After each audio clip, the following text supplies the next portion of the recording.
Well, welcome to a Monday morning and Market Day Report. So glad you're spending your day with us, and thanks for allowing us to be a part of your morning as well.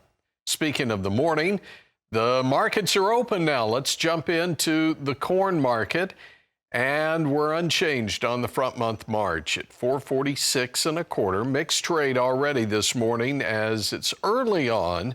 A tick higher on the May, but lower on the deferreds. What about the soybean market? Well, soybeans lower across the board. Front month down one tick at 974 and a quarter, but run that up to 997 in the July contract, penny and a quarter lower. Soy meal here this morning is lower, and soy oil contracts are still moving higher. Again, repeating what we saw in the overnight session. Wheat market in Chicago, 3 and a quarter higher on the new crop July, 553 and a half. New crop July hard red at 563 and a quarter. That's 2 and a half higher this morning. And in Minneapolis, 3 and a half higher on the March at 593 and three quarters. New York is where cotton trades. Old crop now up 174 at 69.80, and the December back up above 70 cents, 70.57, up 129. Tommy Grisafi's with Nesvick Trading. Okay, Tommy, love the Christmas tree there behind you. As we get ready for the Christmas break here, what are you watching? These markets are still moving. It's not over yet. We had that big announcement. I'm sure you're going to cover it all day with the package aid to farmers, people in agriculture, much needed. A lot of opinions flying around about do they need it, do they not? Hey, if someone's giving you money, take it, Tony, right?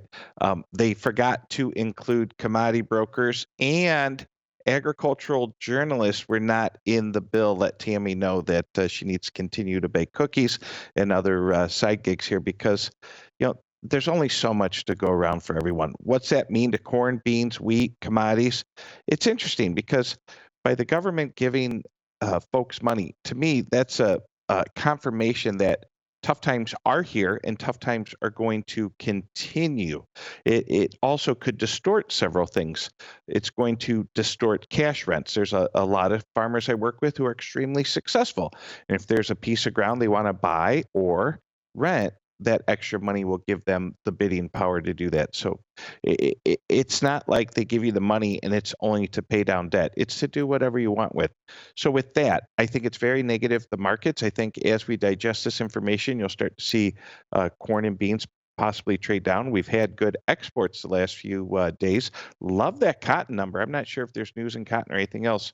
Haven't had time to digest that. But with that, the markets are open.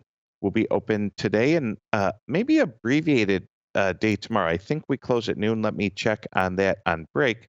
But with that, we'll be covering markets, and phones are ringing, doing a lot of calls, just calling people, wishing them a Merry Christmas. And do not underestimate what markets can do in holiday abbreviated sessions. Back to you, my friend. Yeah, good point there. Let's go to the U.S. dollar index quickly before we go to this next break.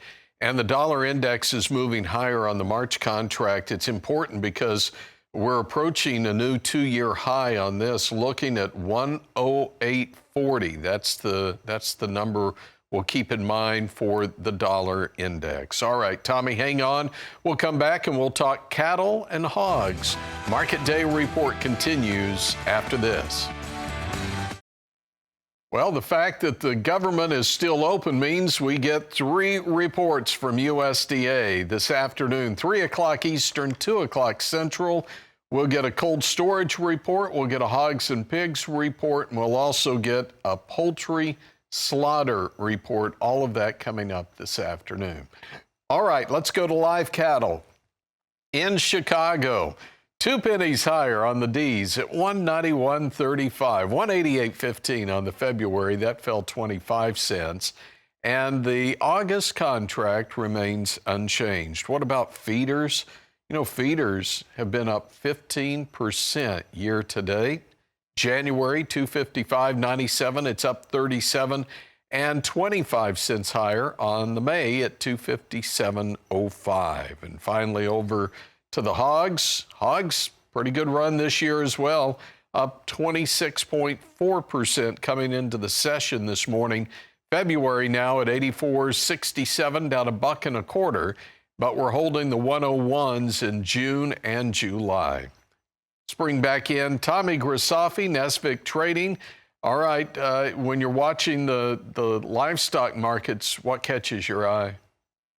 You know, we had that report Friday. I love watching that data comes out, and I love watching the price discovery, how all those bids and offers match on the open, and that's what exchanges do. Everyone thinks there was more buyers than sellers. That's not true. Sometimes the buyers are more aggressive than sellers. Sometimes the sellers are more aggressive than the buyers. But for every buy, there's a sell. There is no other way. If you don't understand that, take a refresher course. With that, baby, it's cold outside. Natural gas, 2-year highs also, and that can affect animal agriculture. So we'll keep an eye on that. I do feel that this is interesting, that that's another expense, something we got to keep an eye on. So when we talk about you or Scott on the Cow Guy, talk about inflation coming back. We're going to get natural gas bills at our home. And, you know, at this point, Tony, I think all I could afford, I wish you could see it, but on one side of me, there's a fireplace, and on the other side of me, there's a fake fireplace on the TV. If natural gas stays this high, go to YouTube, play the fake fireplace on the TV. That will affect agriculture markets when it comes to drying cost and just animal agriculture. So keep an eye on your expenses. Obviously, if you do have hogs, cattle, etc., keep an eye on that corn price. We get a chance here to buy December 25 corn, and if you need to lock some of that in the lower fours, that might be a good opportunity. Back to you, my friend, and wishing you all a Merry Christmas. Yeah, I'm so glad you brought in the December corn. I'm working on bringing up the chart on this.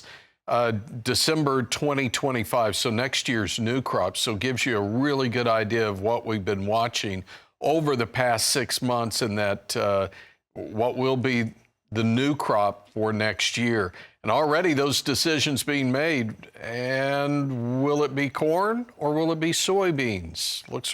Looks like right now that ratio is favoring corn. Any final thoughts before you go? I just want to add to that. My friends who sell corn seed said it's been a wonderful year for people pre-booking corn seed, especially up in the northern plains. Back to you. Merry Christmas, my friend. Merry Christmas. Tommy Grisafi is with Nesvick Trading.